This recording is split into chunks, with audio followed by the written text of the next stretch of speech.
How do you know when you love someone?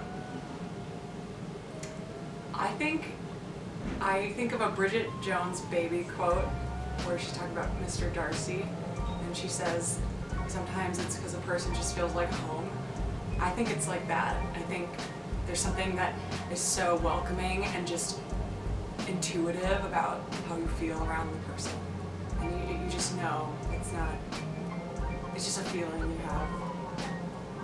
When you can't help but be enthused by the idea of someone, and there's like nothing that could stop you from wanting to see them or hoping to see them or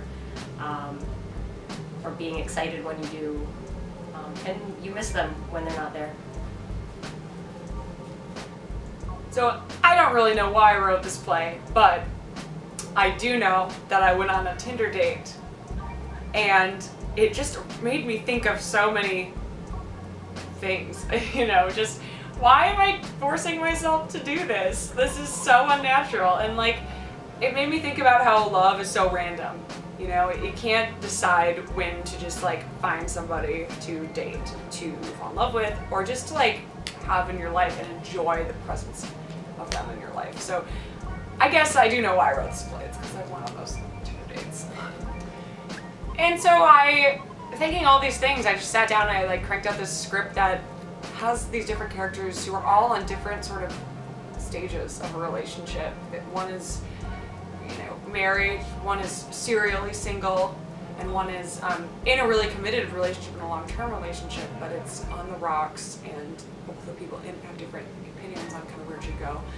So that's Rejection, and it just kind of follows these characters and their different outlooks on love.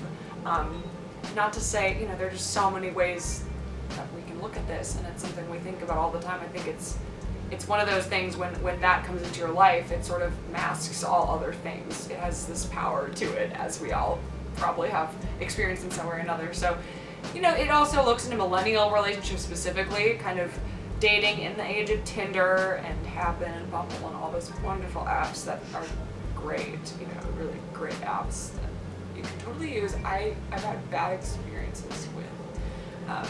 That's part of it. That's not all of it. But it's kind of a nice way to mark where we're at, and it gives some kind of fun bookend scenes to have these kind of weird Tinder dates where when it goes wrong, it can go so wrong, but when something finally happens where you meet somebody, it's kind of like that magic that happens, and we also kind of show that as well. So we're showing love in all sorts of different phases and relationships, I would say. I also think it's a story that you get different facets of through different plays or different media, especially like the millennial love situation. However, I think that this play in particular uses a lot of those stereotypes to kind of circumnavigate our preconceptions of what the story is going to be, and also kind of bring some more color to that idea. Like the Tinder phenomena, and I think that it becomes a lot more about honesty and truth than it is about going on Tinder dates or even just relationships. And I think that is going to be something that everybody can relate to.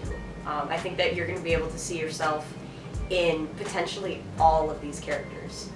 I think we have this really good cast of 8 characters, and all of the actors are really wonderful, and we've been really working with them to kind of share our thoughts surrounding these different relationships. And I think every character sort of at different times of the play represents kind of different facets of a person's own self, because it is so complex. And so we've been just having a lot of fun with that and developing the script and developing these relationships and the way that these people react surrounding their encounters with a student who's studying relationships, and kind of asking them to be honest about their relationships. And so through this kind of process, we've discovered the play as not only about kind of the dating relationships, everything else we just talked about, but it's really about honesty. And that's, how being in a relationship with somebody, being so close to somebody, can make honesty maybe a little more complicated. Do you believe in love at first sight? I don't think so. I think in the moment, no. But then I think I kind of tricked myself to look back and say, yeah, it was love at first sight. I think the thing that I'm most excited about in terms of working with this cast and actually starting to direct this thing is looking at intimacy and staged intimacy.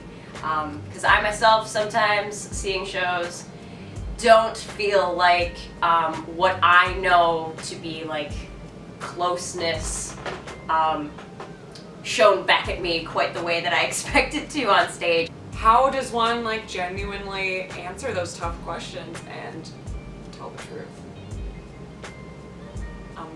So I'm really excited to kind of show the world these really, I would say, really interesting characters, these really multifaceted characters, and hoping that people really do find different aspects of themselves within not just one character, but within all of them, potentially, like you're saying. And maybe something to think about in terms of how you interact in your own relationships and how much you value honesty for yourself and how that relates to a partner. Because I do think that we see a lot of people hurt in different ways unintentionally in this show. And if there's any way to kind of stifle that in the real world, I think that we've done our jobs. I thought I'd found the man of my dreams. Now it seems this is how the story ends. He's going to turn me down and say, can't we be friends? I thought for once it couldn't go wrong.